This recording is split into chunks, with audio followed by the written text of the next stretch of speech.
The events since October 7 have been absolutely overwhelming. And that means they're overwhelming for everybody, but particularly for the people who are experiencing them, those who are suffering, the victims. It's regularly said that October 7 represented the greatest killing of Jewish people since the Holocaust, and that's correct.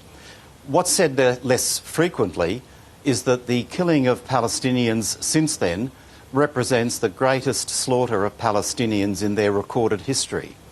And so there is a lot of suffering to go round. People are suffering in Israel and the Jewish diaspora, Palestinians in Palestine and in the Palestinian diaspora also suffering greatly, and now Lebanese people as well. It really is absolutely overwhelming. OK, so to the detail of your report now, and firstly to the accusations against Israel, what led you to the very clear conclusion that Israeli security forces are responsible for war crimes and crimes against humanity? The evidence. The evidence led us to that conclusion. We work by collecting evidence first. We don't make any assumptions. In fact, I'd go so far as to say that we are inherently sceptical of all assertions made by any of the actors in these particular circumstances.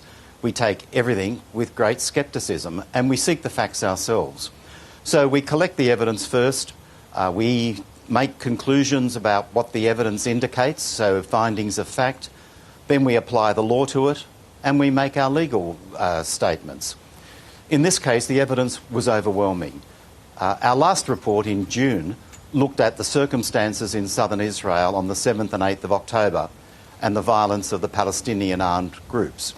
It also looked at events in Gaza from those dates, 7 October, until the end of 2023. And we found in both cases the commission of the most serious war crimes.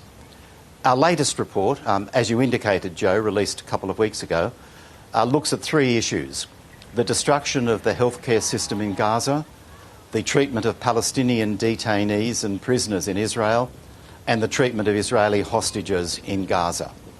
And in each case, again, we have found the commission of the most serious war crimes and crimes against humanity.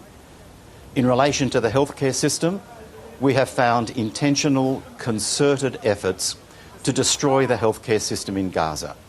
That's putting it very boldly, but those are the facts. The destruction of hospitals, clinics, other forms of healthcare centres, ambulances, and the killing of literally hundreds of doctors and healthcare workers. We found war crimes and crimes against humanity in relation to the Israeli treatment of prisoners. The fact that they are tortured and mistreated, denied adequate food and access to medical care, subjected to sexual violence, including rape. And we made similar findings in relation to the treatment of the Israeli and foreign hostages in Gaza. Again, killing, torture and mistreatment, sexual violence, deprivation of adequate food, water and health care. So the situation is truly overwhelming. Israel argues that you are biased and that this is a blatant attempt to obstruct its right to defend its population. What do you make of Israel's argument that Hamas hides among civilians and health facilities and that Hamas is responsible for those deaths because of that tactic? Well, first, Hamas is not responsible for the deaths. One of the issues that we addressed in our report in June was that the whole strategy behind the Israeli campaign in Gaza, that is the basic modus operandi of the fighting, has been such as to violate fundamental principles of international humanitarian war. The lack of distinction between civilians and combatants, the lack of proportionality, the unreasonableness of the responses. These principles apply regardless of the situation on the ground, and Israel has violated those principles.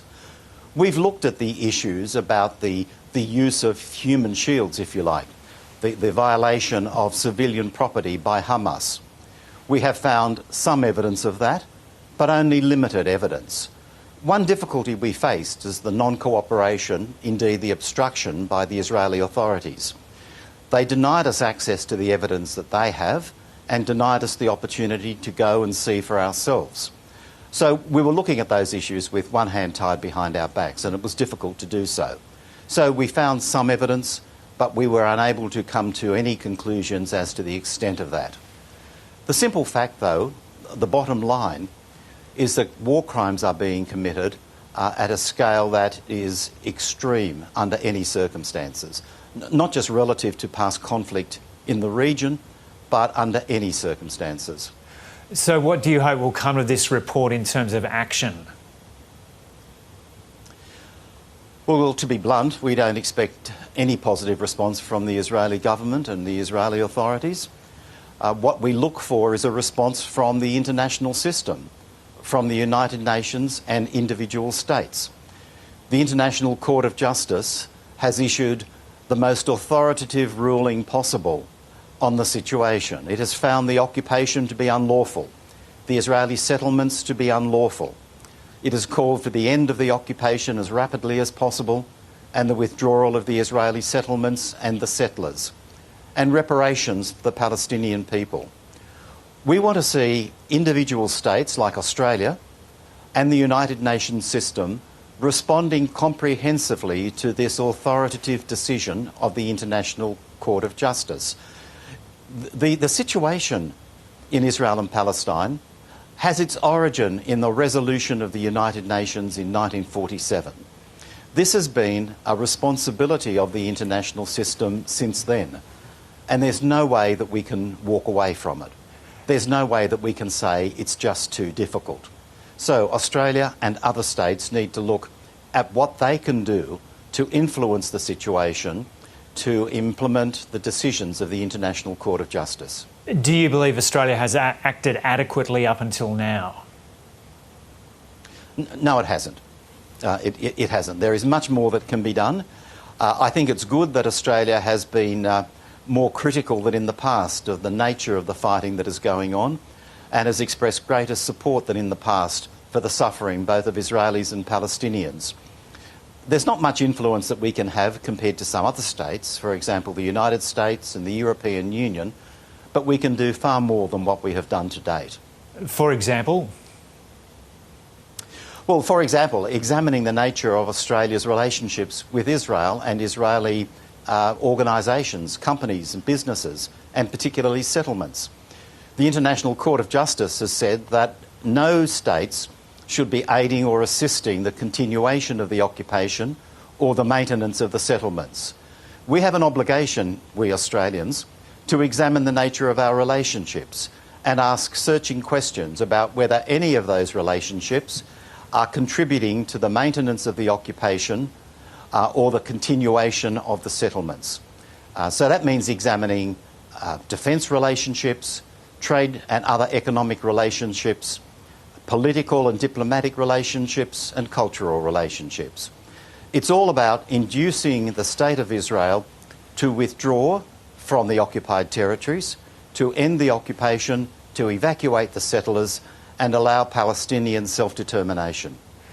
What do you make of some of the images that we've seen coming out of Gaza since your report was released just in the last 2 weeks?